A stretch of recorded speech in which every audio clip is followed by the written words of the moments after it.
Hello Okay. guys, tayo mag-aabuno ho. Mag-aabuno. Huwag nyo tatamaan ng puno ha. Baka hindi, mamatay ho ang puno. Hindi naman ho. Ayan ang abunaw. At nalaga natin.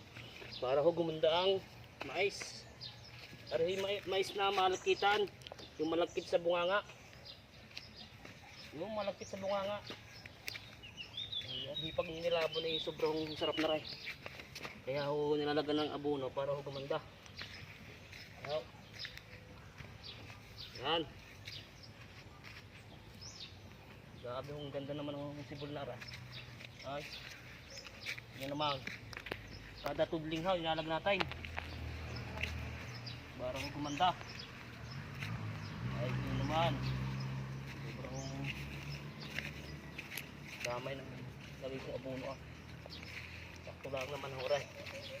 At di marami hong sibol ay. So, lalagyan natin. Kaya natin lalagyan para ho gumanda.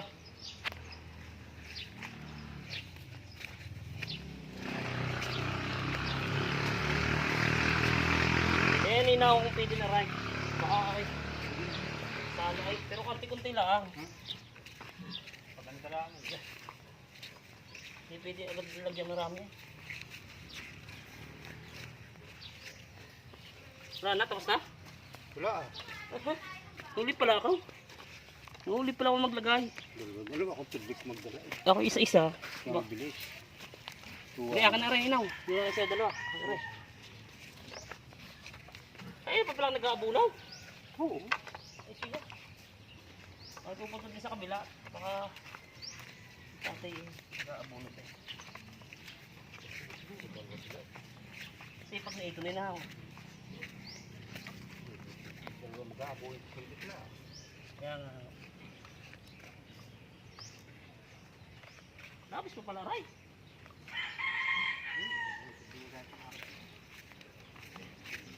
Wala kayong tanim doon sa kabila.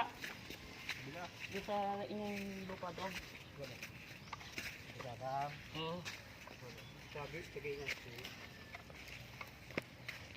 Paligid. Masabi.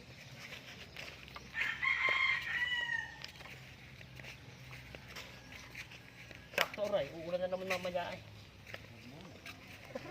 Hindi bukas. Makapili mga bulo magdala. Kaya nga. Maganda lang talong eh. Ano, makuha kang gusto mo. Ako hindi ako mahilig sa talong eh. Hindi ako mahilig sa talong. Yes, talong. Dalawang tudlay.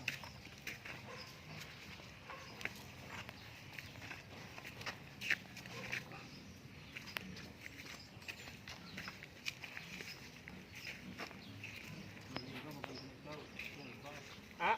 Isang ligo, maganda na sa paglalaba abono. Magkano kaya abono ngayon?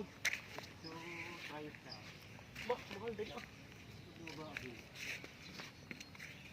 Bulaklak naman.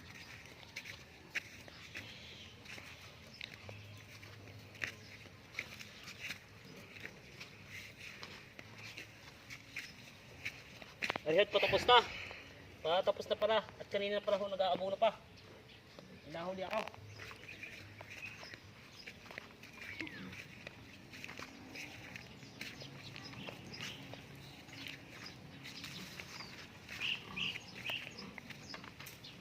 Yan na.